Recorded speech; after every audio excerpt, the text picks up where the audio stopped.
I spent 6 hours behind the wheel, battling a downpour with my creaky, arthritis-ridden knees, a homemade carrot cake riding shotgun to surprise my daughter, Lila, for her 40th birthday. When I finally stumbled through her door, drenched to my core, giggles echoed from the kitchen. "Man, I hope she's stuck in gridlock somewhere," Lila's voice cut through, sharp and clear. Her husband, Keith, chuckled back, "Or maybe she'll miss a turn and give us a couple days free of her sermons." Their laughter stung like a slap, so I quietly set the cake on the counter and slipped out. 5 days later, I rewrote my will. 10 days after that, they were scratching their heads, wondering why their credit cards kept getting rejected. At 70, I figured out revenge hits hardest when it's served with a side of financial reckoning. I'm Flora May, widowed for 8 years, a cancer survivor, and a retired librarian who still sorts her spices A to Z. After my husband, Henry, passed, I stayed put in our 2-story colonial in Millbrook, where his memory lingers like a warm shadow. I live alone, his old jacket still draped over the bedroom door, the garden he loved now thriving under my weathered hands. My bond with my only kid, Lila, has been fraying for years, though I kept fooling myself it wasn't so. Our weekly phone chats dwindled, her voice growing clipped whenever I floated the idea of a visit. Their excuses piled up like junk mail, work deadlines, home projects, fancy parties that never had room for me. Last spring, they jetted off to the Bahamas instead of coming home. "Work's been nuts," Keith said, but their Instagram was all beach drinks and yacht selfies. I took it on the chin, thinking I was too clingy, too stuck in my grief, too much the lonely widow who couldn't let go. Still, I mailed them care packages, homemade oatmeal cookies, knitted mittens, birthday checks that got fatter as I chased their affection. I turned into that sad old mom, waiting for the phone to ring, clipping newspaper articles they'd never bother to read. What I never saw coming, what no parent wants to believe, is how they turned my love into their personal ATM. Those credit cards I co-signed for their bathroom remodel. The loans for their first house that somehow ballooned into a 4-bedroom Victorian with a hot tub. The down payment for their lake house they snagged while claiming they couldn't swing a train ticket to see me for my birthday. The rain feels different now, not just a storm to slog through, but a sign that even the heaviest deluges eventually lift. When the financial dominoes I set up started toppling, when their cushy lives began to unravel without my quiet backing, I found something I didn't expect. Strength isn't about what you put up with, it's about what you finally say no to. That's how I went from being a pushover to becoming the storm itself. That carrot cake took me 2 solid days to put together. 3 layers of spiced cake with cream cheese icing, topped with tiny marzipan carrots I molded with fingers that don't move like they used to. Each little carrot took about 6 minutes, shaping the orange marzipan, tapering one end, and sticking on delicate green stems. I crafted 15 of them, arranged in a neat ring on top like a tiny edible garden. Lila's been crazy about carrot cake since she was a kid, announcing at her 5th birthday that vanilla was too plain. I was up before the sun on baking day, setting out butter to soften while I grated carrots until my wrist screamed. The recipe was my mom's, tweaked over the years with a heavier hand on cinnamon and a pinch of ginger. Henry used to sneak tastes of the frosting, thinking I didn't see her. "You're really driving all that way by yourself?" my neighbor Tessa asked when I shared my plan. She leaned over the hedge between our driveways, pruning shears in hand, her gray curls peeking out from under a floppy garden hat. We'd been neighbors for 25 years, since she settled in after her divorce. She watched Lila grow up, helped me care for Henry in his final days, and dropped off lasagna when cancer left me too weak to cook. "It's just a straight shot up the highway, Tessa. Not like I'm crossing the Rockies." "That's not what I mean, Flora. The forecast says it's gonna pour all the way to Rhode Island. And your knees ain't exactly spry." "My knees and I got a deal," I said, tucking the cake carrier into my trunk, wedged between pillows to keep it steady. "They complain, I tune them out." Tessa let out that sigh she saves for when she knows I won't budge. "At least bring your phone and call me when you get there." "Yes, ma'am," I shot back with a grin, though we're the same age. "Somebody's gotta keep tabs on you," she mumbled, turning back to her rosebushes. I hit the road at 6 a.m., my overnight bag stuffed with my best blouse and the lavender hand cream Lila used to slather on when she was little. A thermos of coffee sat next to me, steaming with the smell of hazelnut and a dash of nutmeg I'd sprinkled in. The radio hummed with the jazz station Henry and I used to sway to in our kitchen. The rain kicked in just past Millbrook, big drops smacking my windshield like they had something to say. By the state line, it was a full-on deluge, a wall of water that blurred everything but the taillights in front of me. My wipers fought a losing battle, scraping across the glass in time with the ache in my knees. Should have listened to Tessa, I muttered to myself, tightening my grip on the wheel. My fingers were already stiff, the damp weather making the arthritis flare up. But I kept going. 6 hours loomed ahead like a dare. What was a little rain and pain compared to the look on Lila's face when I showed up unannounced? I could see it in my mind as I drove, her eyes lighting up, hands covering her mouth, that giddy squeal she let out when she was really thrilled. "Mom, you didn't." And then a real hug, the kind I hadn't felt in too long to count. The highway rolled out like an endless ribbon, swallowed by sheets of rain. Passing trucks threw up waves that blinded me for a second. I dropped to 40, then 35, leaning forward like that'd help me see better. The cake sat safe in its carrier on the passenger seat, my tangible proof of love and optimism. At a Massachusetts rest stop, I eased out of the car, grimacing as my knees groaned. In the harsh light of the bathroom, I rubbed icy hot into my joints, the sharp menthol smell clashing with the fake pine air freshener. A janitor eyed me with concern. "You got a long haul left?" she asked, passing me a paper towel. "Halfway there," I said, forcing a smile that probably looked more like a wince. "Storm's getting worse," she warned.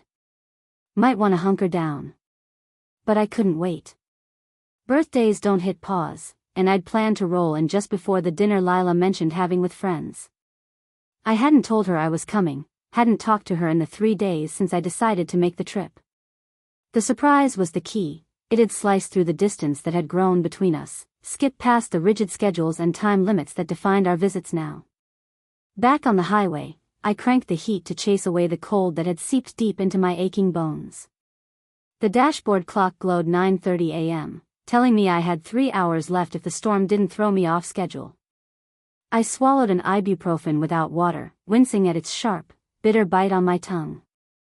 To keep my mind off the pain, I let it drift to Lila's birthdays from years gone by. When she was 4, her face lit up like a sunrise as she tore into the dollhouse I'd spent months building, complete with tiny curtains I'd stitched by hand and little picture frames holding our family photos. At 10, she blew out candles on a chocolate cake I'd shaped like a pile of books, her obsession with detective novels in full bloom. By 14, she acted like the bracelet I'd scrimped for months to buy wasn't a big deal, but I caught her wearing it every day for a year. When did things shift?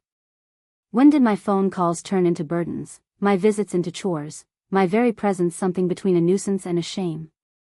I couldn't nail down the exact moment it all changed. Maybe it was after Henry passed, when my grief made me cling tighter than I should have, or when Lila married Keith, whose family's lake house and country club status made my humble colonial feel more outdated than charming.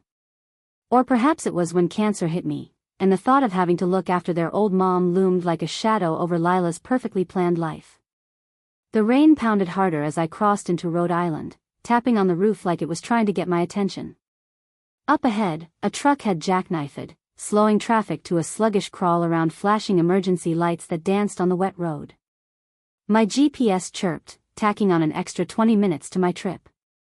By early afternoon, my body was singing a chorus of aches, my lower back throbbed, my neck felt like it was made of wood, and my knees burned despite the ibuprofen.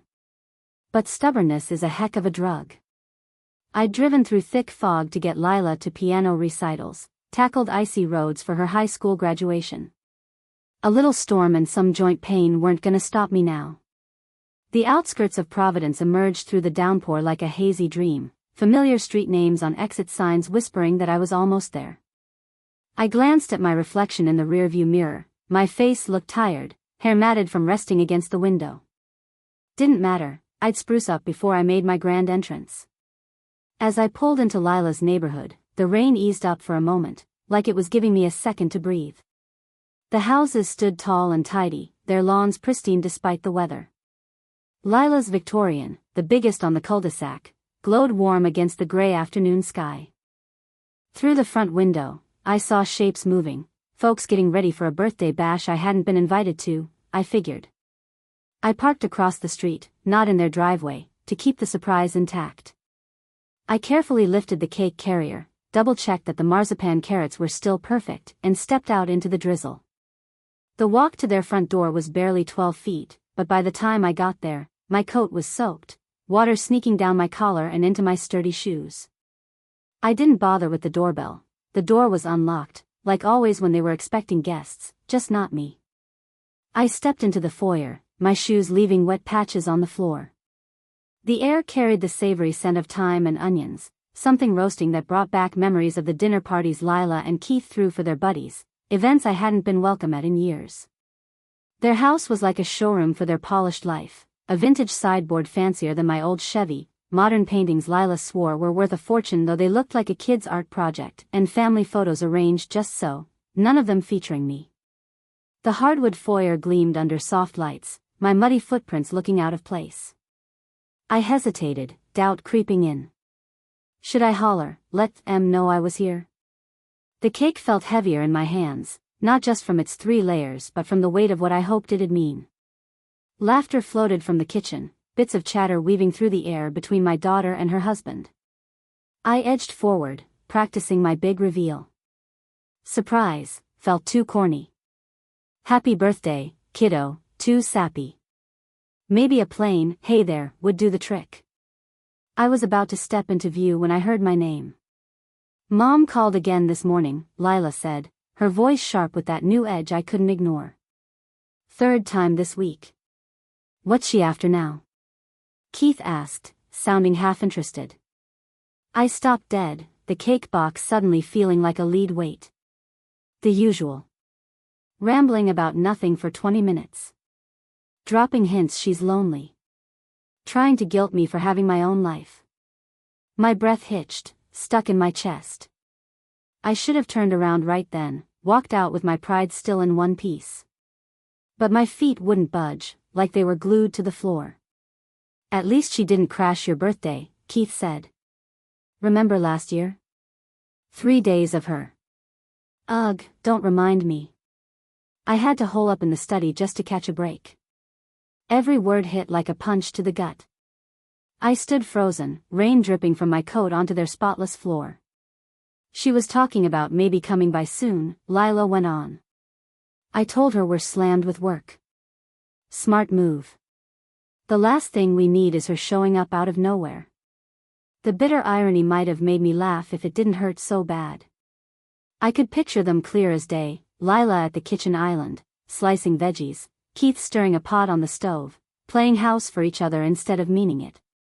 Man, I hope she gets caught in traffic, Lila said out of the blue, and my heart just stopped. Then we wouldn't have to deal with her non-stop calls. Keith let out a laugh. Or maybe she'll take a wrong turn. Buy us a few days without the lectures. Their laughter mixed like a bitter cocktail. The cake box shook in my hands. My little girl, the one I'd held through fevers, rushed to the ER in the dead of night, helped with last-minute school projects, and comforted with hot chocolate after heartbreaks, had just wished I'd disappear. And her husband, who'd vowed to be family, laughed along. I don't recall choosing to move. My legs just carried me into the kitchen, where they were exactly as I'd imagined, Lila chopping carrots, Keith stirring a pot, their cozy scene a lie. When they saw me, their faces went pale, mouths dropping open like they'd seen a ghost. Time froze right there. I could see the panic in their eyes, their brains scrambling to figure out how much I'd heard, how they'd talk their way out of it. Lila's hand went to her throat, a nervous tick she got from me when words wouldn't come. I didn't say a thing, didn't shed a tear. I just set the cake box on the counter, turned, and walked back out the door I'd come through. Mom. Lila's voice chased me as I stepped back into the rain. Mom, hold on. But I was already moving, my old knees carrying me faster than they had any right to. I headed straight for my car, back to the road that had brought me to this heartbreak. Flora, please." Keith's shout mixed with the sound of my name, desperate and hollow. "We didn't mean it like." I slammed the car door, cutting off their weak excuses, and turned the key with steady hands, calm in a way I didn't expect. It's funny how everything clicks into place the moment your world falls apart. The wipers flicked back and forth, steady as a heartbeat, left, right, love, betrayal, apathy. In the rearview mirror, I caught a glimpse of them in the driveway, Lila hugging herself against the chill, Keith's hand on her shoulder, both shrinking smaller as I pulled away. They looked like strangers, fading into the rain. I didn't glance back again. The storm seemed to roar louder as I hit the highway, like it was shielding my escape with a curtain of water. My soaked clothes stuck to me, cold and clammy, but the discomfort felt far off, drowned out by the empty ache growing in my chest. The passenger seat, now missing its carefully crafted cake, looked lonely in the dim afternoon light. My phone started buzzing in my bag, one call, then another, then a relentless stream of texts and voicemails.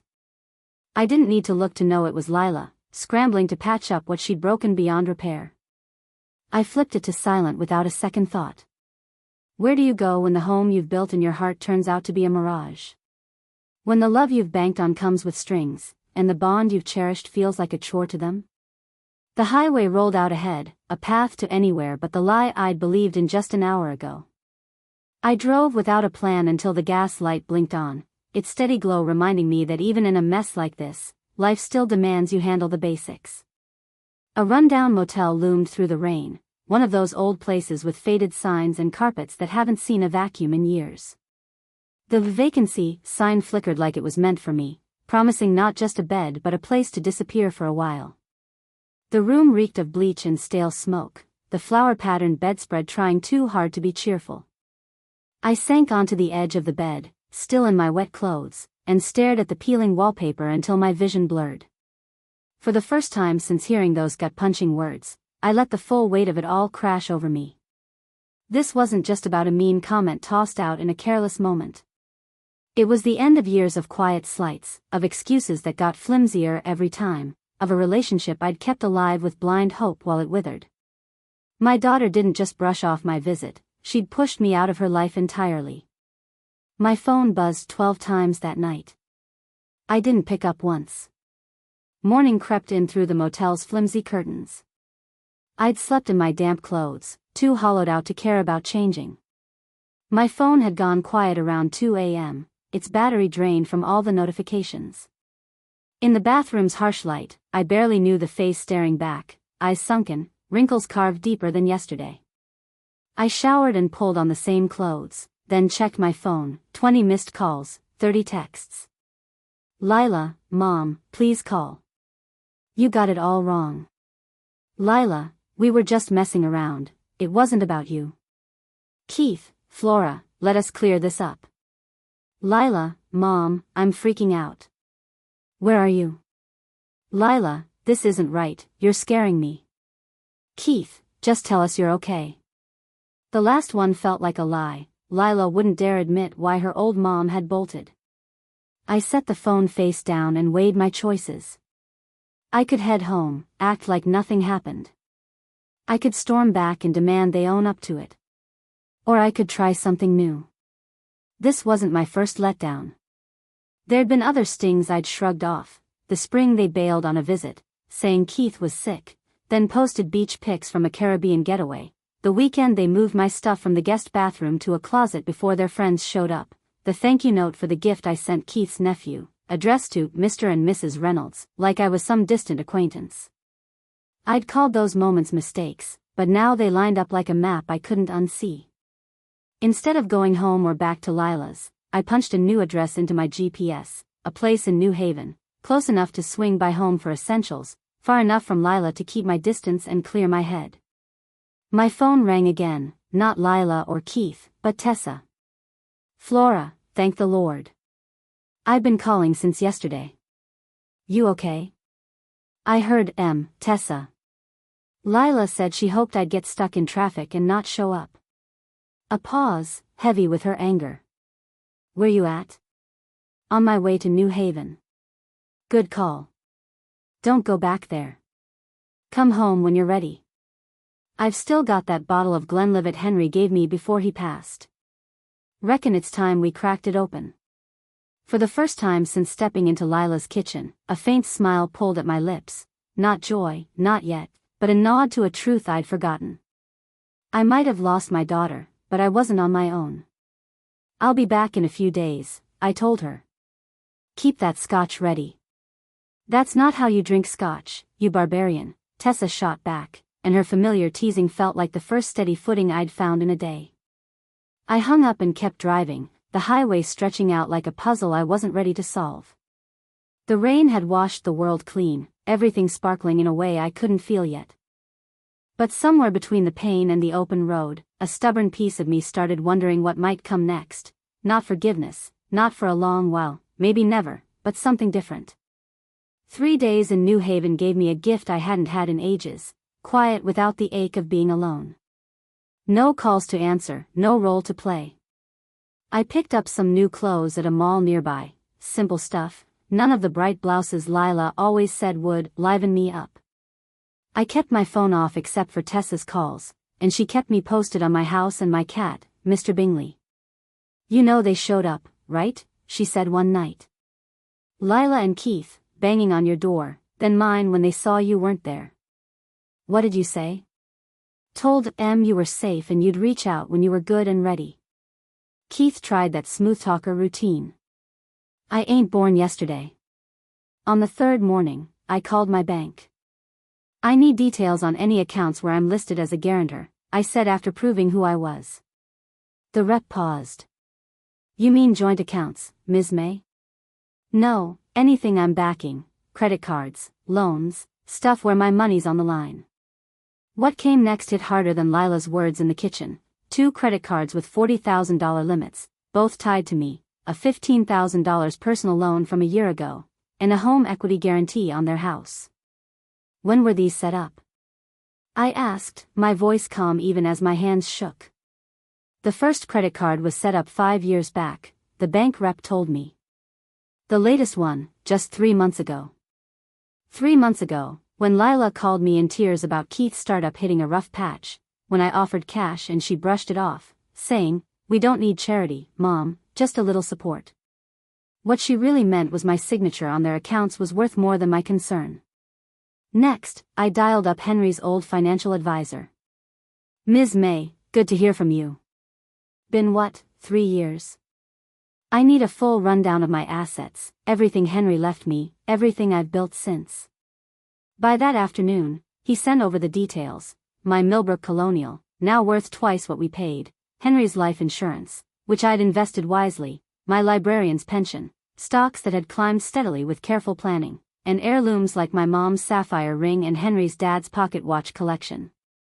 All told, it came to just over $1.2 million, nearly enough for that lakeside place in Maine Lila and Keith were supposedly saving for while claiming they couldn't scrape together train fare to see me at Christmas. The lake house. The puzzle snapped together when I called Keith's mom, Margaret, someone I'd always kept a polite, arm's-length connection with. Flora, what a treat to hear from you. Is this about the lake house? Lila's over the moon about it. Lake house, I echoed, keeping my tone even.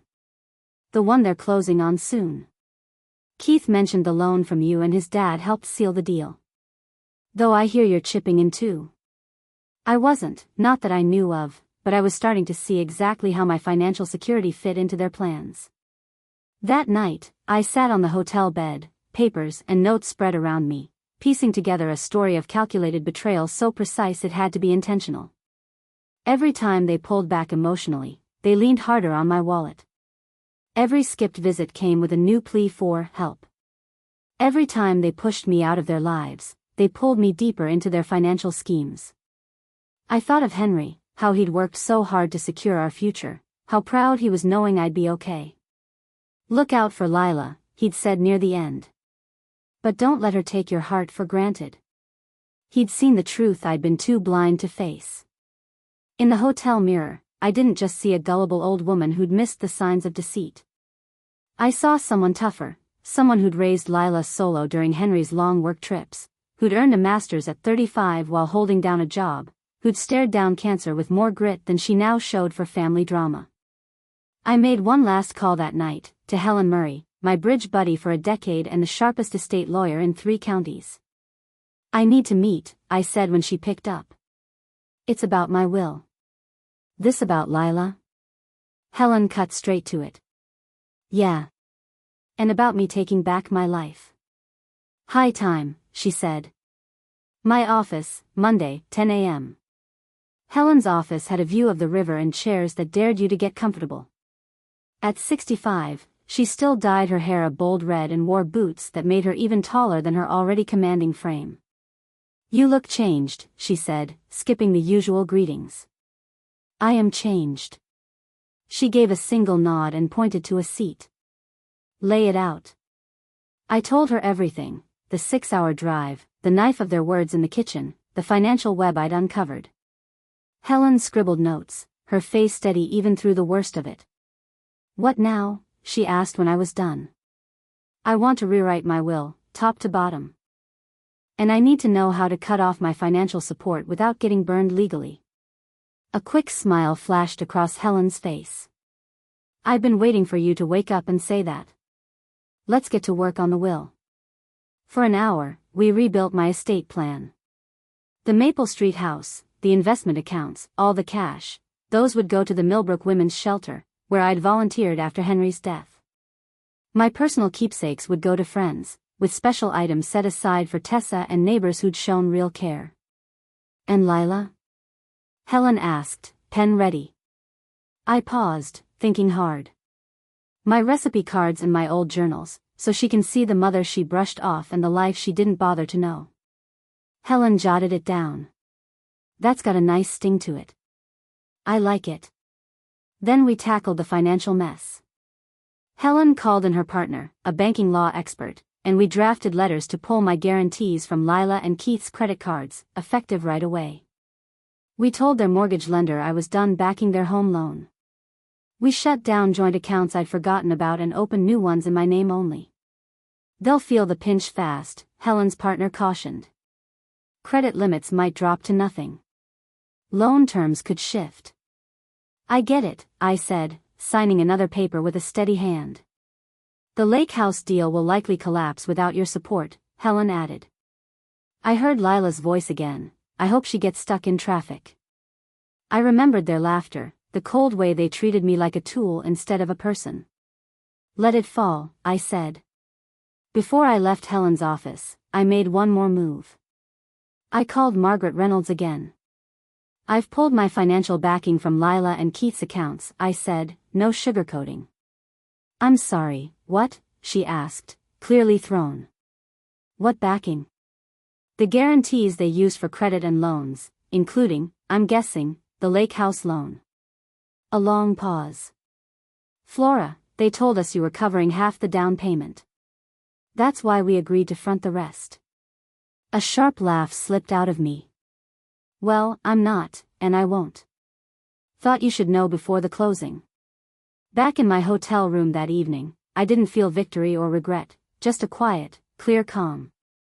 I treated myself to room service, something I rarely did, and ate while watching the sun dip below New Haven's skyline. My phone had been buzzing all afternoon, calls from strange numbers I figured were Keith trying new lines to get through. I finally picked one up. "What did you do?" Keith's voice was sharp, more panicked than caring. "Hey, Keith. I'm doing fine, thanks for asking." "The bank called. Our credit cards, they're saying the accounts are being restructured because you yanked your guarantee. The mortgage folks too. And Mom called about the lake house." "Yeah, I talked to her." "Funny you told your parents I was pitching in for the down payment when we never had that conversation." "It was a mix-up," he said, too fast. "Look, we gotta sort this out. Whatever you think you heard that day, I know what I heard, and what I've learned since proves it wasn't a one-off but a whole pattern. Flora, come on, no more, Keith. No more lies, no more guarantees, no more bankrolling a life that only needs me for my credit score. Tell Lila something for me." The mom she hoped would get lost in traffic finally opened her eyes. I ended the call and blocked his number. I fired up my laptop and snagged a flight back home for the next day. 6 hours behind the wheel had hit me with a wake-up call. A quick 60-minute plane ride was gonna steer me toward fixing things. While I stuffed my new threads into my beat-up old suitcase, I didn't feel young or old, like a winner or a loser, just something else, free. Free from the pipe dream that my daughter Lila still cared, free from the money messes tying me to folks who wanted to drag me down, free to pen the last chapters of my life without owing a thing to people who'd long since lost any hold on my heart. The rain that dogged my drive to Lila's place had cleared up, like the universe was giving me a nod for finally seeing things straight. At 70, I'd figured out that some storms aren't for toughing out, they're for washing away junk that doesn't deserve to stick around. When I got back, home didn't feel the same. My old colonial still had the same couch, the same family photos, the same view of the oak tree Henry planted when Lila came into the world. But I walked through those rooms as a changed woman, someone who'd finally clocked her own value. Mr. Bingley, my cat, gave me his usual cold shoulder before parking himself on my lap all evening, like he was making sure I wasn't gonna bolt again. Tessa swung by with that scotch she'd promised, and we kicked back on the porch as the garden faded into dusk. "They've been blowing up my phone every day," she said, swirling her drink. "Lila's not so much worried now, she sounds ticked off." "Bet the bank notices are starting to pile up," I shot back. Tessa's eyebrows shot up. "What did you do, woman?" I laid it all out, the new will, the yanked financial guarantees, the truth I'd stumbled on at the lake house. When I was done, Tessa lifted her glass in a quiet salute. "Henry'd be proud of you," she said, plain and simple. 3 days after I got home, a fancy cream envelope showed up, Lila's neat handwriting on it, all formal-like, which wasn't how we'd ever been. "Dear Mom, I'm lost here. You're dodging our calls. The bank's saying our credit's been slashed, 'cause you're not backing us anymore. Keith's mom says you called her about that loan we got from them last year. Whatever you think you heard, you got it wrong. We were just messing around, blowing off steam after a rough week. Call us, please. We're worried. Love, Lila." No sorry, no owning up, just a slick dodge dressed up as concern, with a side of panic about their money. I folded the letter nice and neat, tucking it into the box with Lila's old crayon drawings, one last piece for the story of me and her. That night, Keith rang me from some new number. "Lake House deal's closing next Tuesday," he said, no hello or nothing. "Sellers won't wait again. We need that guarantee back by Friday." "Hey, Keith. That's not happening. Come on, woman, be reasonable. This is our dream place. We've been grinding for this forever. Funny, 'cause all those years, you said train tickets for Christmas were too pricey." He went quiet, then mumbled, "That was different. Holiday travel's a fortune. But an $800,000 lake house isn't. Take care, Keith." I hung up, not feeling smug or sorry, just sure, like I was finally standing on something solid. The next week, things ramped up. Lila's letters came daily, less about mending fences and more about their money crunch. Keith left voicemails, flipping between sweet talk and barely hidden jabs. Even their buddies, folks I'd barely met at parties where I was just Lila's mom, started calling, suddenly all worried about me. Their mortgage folks mailed me a stiff letter, asking to confirm I'd pulled out as their backup. Credit card companies did the same. Every day, my mailbox filled with proof of how deep they'd roped me into their money games without ever cluing me in. Monday, I got a text from a random number, "Mom, please. The lake house is slipping away. All that cash we put down, gone. Is that what you want?" I didn't bite, but it hit me clear. Even now, Lila was sweating the house, not us. Not once in all her messages did she touch on the ugly stuff I'd overheard, except to brush it off as a joke I didn't get. Tuesday morning, I sat down with Zara, Lila's college buddy, at a local coffee shop. I'd reached out to her, not the other way around. "Thanks for showing," I said as we grabbed our drinks. Zara looked uneasy. "Lila's freaking out about you, woman. Says you misheard something and now you're coming down hard on her." I gave a small smile. Did she say what I misheard? Just that you caught some private talk and took it wrong. I heard my own daughter wish I'd get stuck in traffic and not show up, I said, calm as could be. How's that supposed to land, Zara? Her eyes got big. No way she said that. She wouldn't. She did. And Keith laughed. I sipped my coffee. Did she mention they've been using me as their financial safety net for years? Or that they borrowed from Keith's folks for a lake house down payment while crying poor about Christmas visits? Zara didn't say a word, which said plenty. I'm not here to gripe, I went on. I'm here to give you this. I slid an envelope over. It's an invite to my 71st birthday bash next month. I'd love for you to come. Lila and Keith? They're not on the list.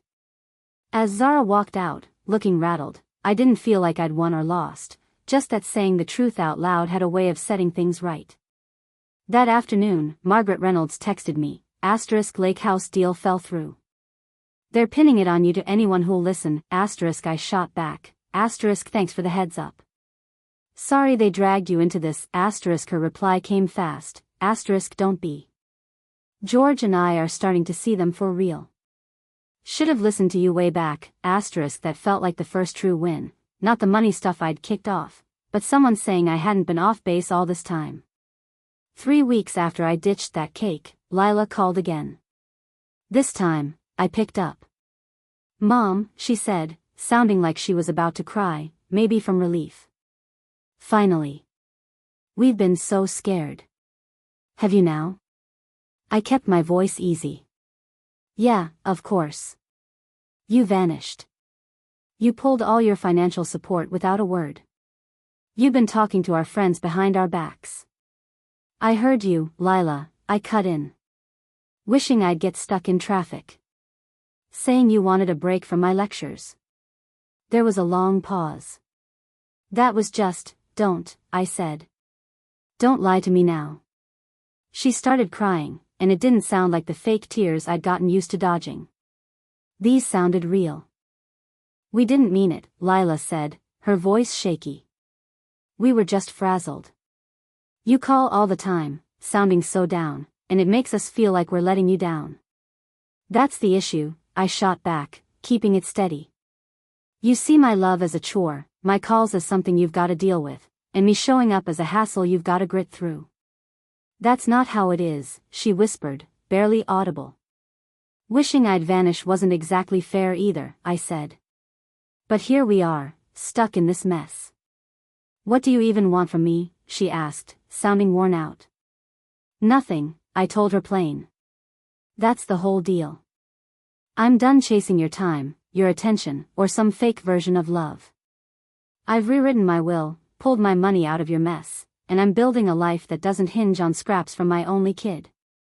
You can't just ditch us like that, she said, her voice spiking with worry. The lake house deal fell apart. Our cards are tapped out. Keith's folks are hounding us about loans we can't pay back yet. And there it was, not a lick of care for me, just for what I could fork over. So that's why you're calling, Lila? To get the cash flowing again? No, she said, too fast to believe. I want to fix us.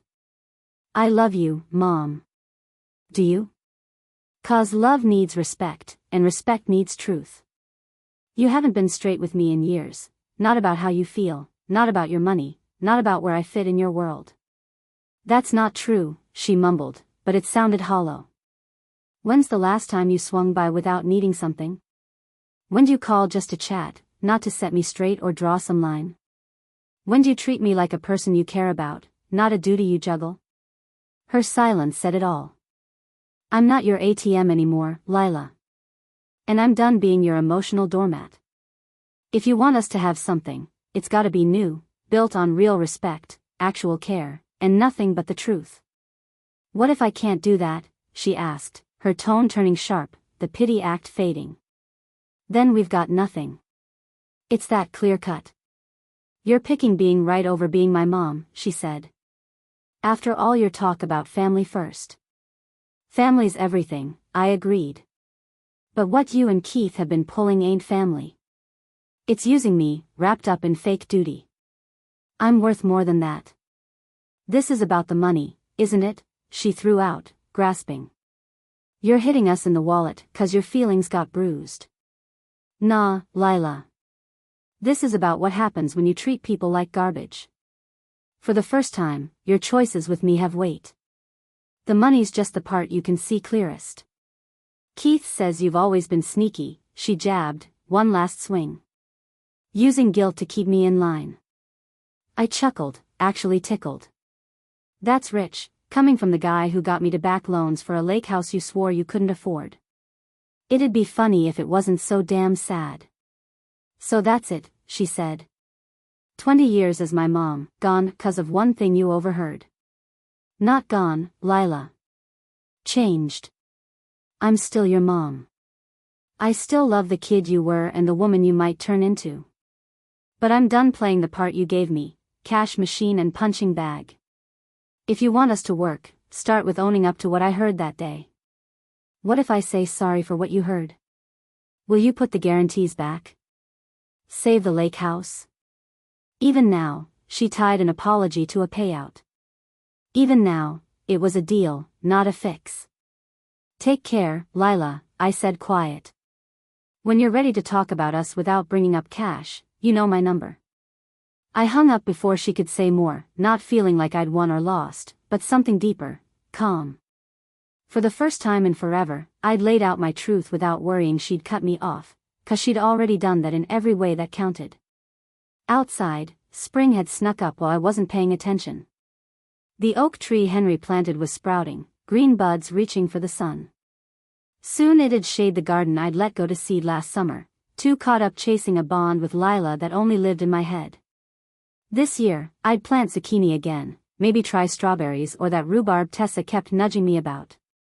Stuff that takes time to grow but keeps giving for years. At 70, I still had time to build something real, something solid. For weeks after that rainstorm, I threw my birthday party in the backyard of my Millbrook place. Not some big blowout like Lila always pushed for, rent the community center, Mom, make it a thing, but something that felt like me. Tessa showed up with her killer coleslaw. Helen rolled in, her red hair spotting her from blocks away.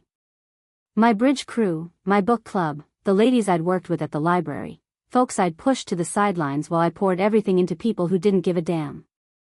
And Zara came, picking our straight talk over years of being tight with Lila. She tried to make me pick a side, Zara said while we set out cheese on my mom's old silver trays. Said I was stabbing her in the back by coming. But you're here, I pointed out. Damn right, she said. Turns out there's a limit to sticking by someone who expects you to shrug off being cruel. We dug into carrot cake, not the one I left at Lila's, but a new recipe I whipped up with lemon zest and a pinch of cloves. I served it on my good china, the set I'd kept stashed for special days that never felt big enough. Helen lifted her glass as the evening glow spread over the grass. To you, at 71, with more guts than folks half your age. To fresh starts, Tessa tossed in. And knowing what you're worth. I looked at these people, some I'd known forever, some new to my world, and felt something warm settle in me. This was family, the kind you choose, built on real care, not duty. Lila's texts kept coming, less often now, but still working an angle. Mom, the mortgage folks are asking questions, Keith's laptop crapped out, and we're strapped, then, I don't get why you're hitting us in the wallet over one dumb comment, I didn't answer. Some things you only learn by living through them, and Lila was still in school when it came to facing the fallout of her choices.